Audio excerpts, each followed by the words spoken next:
בוקר טוב לדקה של פוקוס.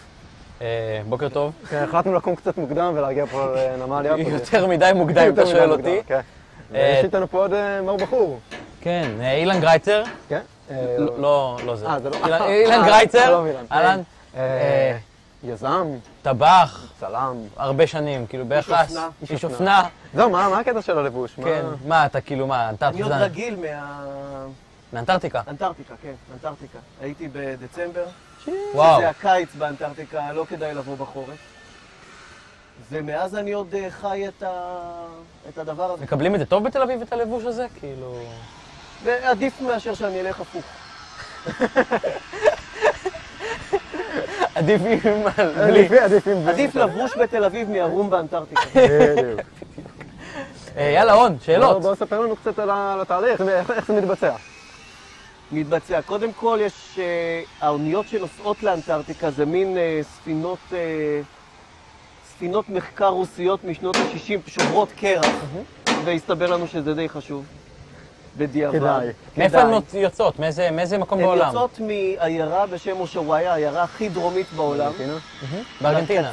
בקצה של ארגנטינה. אז צריכים בעצם ישראל להגיע לארגנטינה, משם להגיע לאושוויה, ומשם לוקחים את השייט. משם מחכים בעיירה לאונייה, משם עולים על האונייה, משם 3 ימים את הים הכי סוער בעולם חוצים לאנטארקטיקה. וואו.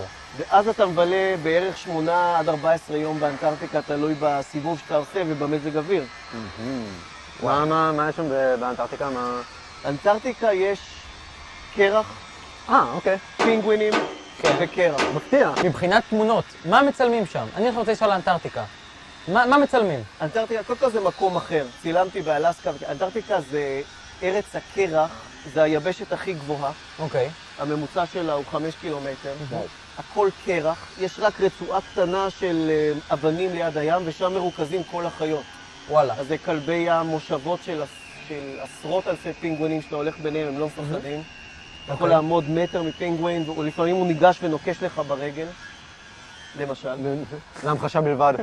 יש שם, גם אין לילה, אז כל היום זה חצאי שקיעות כאלה. יש לך שקיעות של 8 שעות עם הרים של קרח ברקע והשתקפויות כשלוויתנים קופצים מבפנים. חלום, בקיצור, זה... גן עדן. כן, שינויי מזג אוויר, אתה יכול להיות 5 דקות בשמש, שהכל... שמש? באנטארקטיקה? שמיים כחולים, מתחיל להיות לך חם, אתה מתחיל להוריד את הבגדים, פתאום אתה ככה מסתובב, מתרכז על פינגווין, ואתה בשלג 2 סנטימטר מעליך על הראש, בתוך קייק בין קרחונים שזזים, לפעמים קרחון נופל וכל הסירה עפה הצידה. דברים מדהימים. אקסטרים. רגע, יש כמה מהתמונות שם, רואים שקיעות מדהימות. עכשיו, שאלתי אותך מתי צילמת אותם, אמרת 3 בבוקר, 4 בבוקר. כן, זה לא שקיעה. אין לילה בדצמבר באנטארקטיקה, זה פול זה. אתה יושב על הדק כזה, מוציא איזה דק, דואג לברמן שיביא קצת וויסקי, שם את הפינגווין המרקד, המצלמה, ואתה יש לך 8 שעות לצלם שקיעה. אתה אומר, נחכה, הירח עולה בצד הזה, עכשיו יש לי קצת גשם מצד שמאל, אבל שמש מצד ימין, הספינה קצת מסתובבת, יש קרחונים ברקע. זה כאילו אתה בכמה אזורים במקום אחד. כן, כן, מאוד נחמד. ואתה גם נוסע כל הזמן, כל כמה שעות מחליפים מקום שתראה, יורדים לחוף, מטפסים בקרח, קייקים. אז ציוד. ציוד. יורדים לחוף, לפני זה מתארגנים. עם כל הציוד, היה לי את הגוף של D300, גוף נוסף D200, עדשה 300 מילימטר, עדשה 70-200, 2.8, 17-55, 2.8, 10-20, מכפיל, פלאשים, עוד מצלמה נגד מים, ספר למקרה שהכל ייפול בזה, שיהיה לי צילום איך הכל נפל למים לביטוח, עם החצובה, עם כל עליי, כל הציוד, כל הזה, הבגדים, המגפיים, 4 שכבות, כל הזה, בטריות ספר, פנס, הכל מה שיהיה. ופינגווין.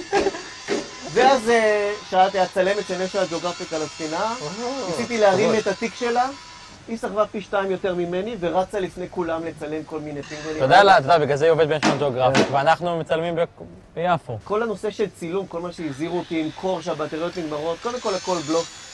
המצלמות מחזיקות מעמד, גם שיוריד עליהם שלג, לפחות נייקון, לא קורה להם כלום.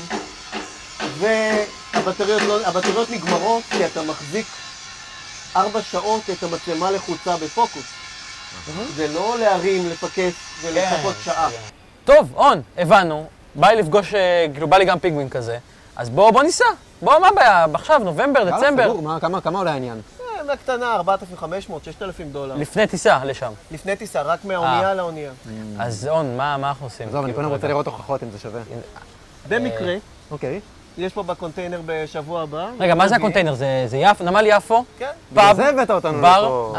עכשיו מבין, באמצע הלילה, אוקיי. התלבשתי במיוחד. אז מה קורה פה? קונטיינר, נמל יפו. במקום שיבואו כולם הביתה אצל לראות תמונות, הדפסנו, נשים על הקירות, יהיה תמונות ענקיות של קרח ופינגווינים בטמפרטורה של 40 מעלות ישראלית ממוצעת, בליווי בירות, מוזיקה, בירות בחינם? יין. יהיה? למה לא? שאלות, תשובות. ואילן גרייצר עונה לתשובות, עונה לשאלותיכם. לתשובות, לשאלות, הוא עונה למשהו. הוא עונה. מה שתשאלו הוא אולי יענה. הוא ישתדל. הוא ישתדל. ואחרי זה תחליטו אם אתם רוצים לטוס לאנטארקטיקה. נראה לי שצריכים להכין את הכרטיס אשראי. נראה לי החלק הכי יקר שם זה ה... אתה יודע, 200-400 צריכים לקנות. טוב, תודה רבה לאילן. אילן גרייצר. אילן הוא העורך הראשון שלנו בתוכנית. כן? כן. כבוד. אז טוב, והפינגווין זה האורח השני. תקשיבו, אנחנו גם נהיה פה כן, אתם מוזמנים לבוא. בתערוכה, ונשמח לראות אתכם, כאילו.